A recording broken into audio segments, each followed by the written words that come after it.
வணக்கம். தமிழ் ஃபுட் கார்னர்ல இன்னைக்கு மஷ்ரூம் கிரேவி பண்ண போறோம். இதை ரொம்ப ஈஸியா பண்ணிடலாம். டேஸ்ட் பார்த்தீங்கன்னா ரொம்ப ரொம்ப நல்லா இருக்கும். இது சப்பாத்திக்கு ஒரு பெஸ்ட் சைட் டிஷ். அது தவிர சாதம், இட்லி, தோசை எல்லாத்துக்குமே ஒரு சூப்பரான காம்பினேஷன். வாங்க இப்போ எப்படி பண்றதுன்னு பார்க்கலாம். 200 கிராம் காளானை கிளீன் பண்ணி வச்சிருக்கேன். இதுல பெரிய காளானா இருக்கு பாத்தீங்களா, இதை நீல வாக்குல 3ஆ கட் பண்ணிக்கலாம். இந்த மாதிரி சின்ன காளான நீல வாக்குல 2ஆ கட் பண்ணிக்கலாம். ஒரு ஈரமில்லாத மிக்சி ஜார்ல 10 முந்திரியை சேர்த்து நல்லா ஃபைன் பவுடரா அரைச்சிக்கலாம். 2 மீடியம் சைஸ் தக்காளியும் 2 மீடியம் சைஸ் வெங்காயமும் எடுத்து வச்சிருக்கேன். இது ரெண்டையும் கட் பண்ணி தனித்தனியா பேஸ்ட் மாதிரி அரைச்சு எடுத்து வச்சுக்கலாம். இந்த கிரேவிக்கு ஃபர்ஸ்ட் நம்ம காளானை எண்ணெயில வதக்க போறோம். அதுக்கு இந்த பேன்ல 1 டேபிள் ஸ்பூன் எண்ணெய் சேர்க்கிறேன். எண்ணெய் சூடானதும் நம்ம கட் பண்ணி வச்ச காளானை இதுல சேர்த்துட்டு கிரேவி பண்றதுக்கு முன்னாடி ஃபர்ஸ்ட் காளானை இந்த மாதிரி எண்ணெயில வதக்கிட்டு அதுக்கப்புறமா நம்ம கிரேவி பண்ணோம்னா கிரேவி ரொம்ப டேஸ்டா இருக்கும். காளான் வதங்கிட்டு இருக்கும்போது காளான்ல உள்ள தண்ணி எல்லாம் லைட்டா வெளிவருது பாருங்க. வெளிவந்துட்டு அதுக்கப்புறமா நல்ல கலர் மாதிரி வதங்க ஆரம்பிக்கும். அது வரைக்கும் மீடியம் ஃப்ளேம்ல வச்சு ஒரு 3ல இருந்து 4 நிமிஷத்துக்கு வதக்கிக்கலாம். இப்ப பாத்தீங்கன்னா காளான்ல உள்ள தண்ணி எல்லாம் வெளியில வந்திருக்கு. காளானுமே சுருங்கி வந்திருக்கு. இந்த தண்ணி எல்லாம் வத்தி அதனுடைய கலர் லைட்டா சேஞ்ச் ஆகிற வரைக்கும் வதக்கிக்கலாம். காளான் 4 நிமிஷமா வதங்கி அதனுடைய கலரும் லைட்டா சேஞ்ச் ஆயிருக்கு. இந்த ஸ்டேஜ்ல இதை தனியா எடுத்து வச்சுக்கலாம்.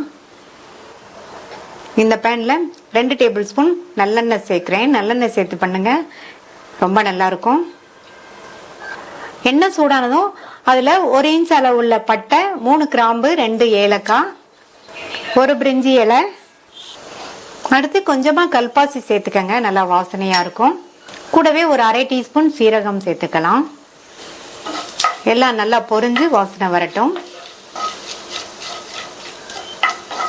இது கூட நம்ம அரைச்ச வெங்காய விழுதை சேர்த்துக்கலாம்.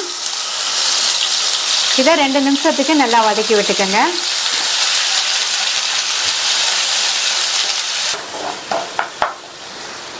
ரெண்டு நிமிஷம் வதங்கிடுச்சு. அடுத்து இதுல கறிவேப்பிலை, 2 பச்சை மிளகாவை கீரி சேர்த்துக்கங்க, 1 டீஸ்பூன் இஞ்சி பூண்டு விழுது.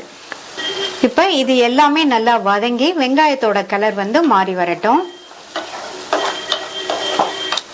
வெங்காய விழுதோட கலர் மாறி எல்லாமே நல்லா வதங்கிடுச்சு. இது கூட நம்ம அரைச்ச அந்த தக்காளி பேஸ்ட சேர்த்து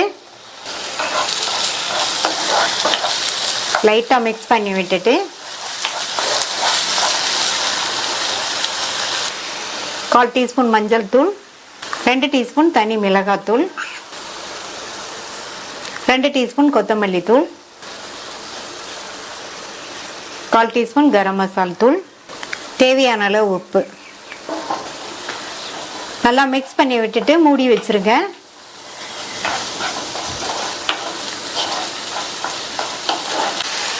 சேர்த்த மசாலா தூளோட பச்சை வாசனை எல்லாம் போறதுக்கு ஒரு 3 நிமிஷம் ஆகும். அது வரையும் வதங்கிட்டு இருக்கட்டும். இப்ப 3 நிமிஷம் ஆச்சு. நம்ம சேர்த்த மசாலா தூளோட பச்சை வாசனையும் போயிருச்சு, ஓரங்கள்லாம் நல்லா எண்ணெய் பிரிஞ்சு வந்துருச்சு. அடுத்து இது கூட தண்ணி சேர்த்துக்கலாம்.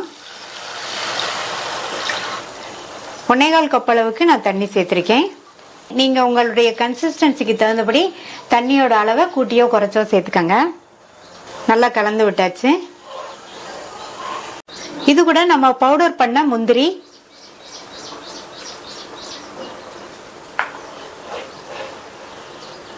முந்திரியை சேர்த்து நல்லா கட்டி இல்லாம மிக்ஸ் பண்ணி விட்டாச்சு. அடுத்து எண்ணெயில வதக்கின காளானை சேர்த்துக்கலாம்.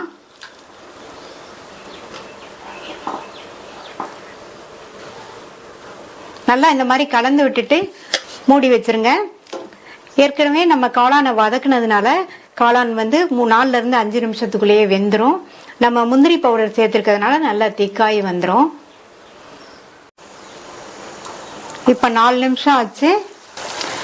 சேர்த்த காளானும் நல்லா சாஃப்டா வெந்து கிரேவியும் திக்காய் வந்திருக்கு. அடுத்து இதுல பொடியா கட் பண்ண கொத்தமல்லி இலைகளை தூவிட்டு நம்ம இதை இறக்கிடலாம்.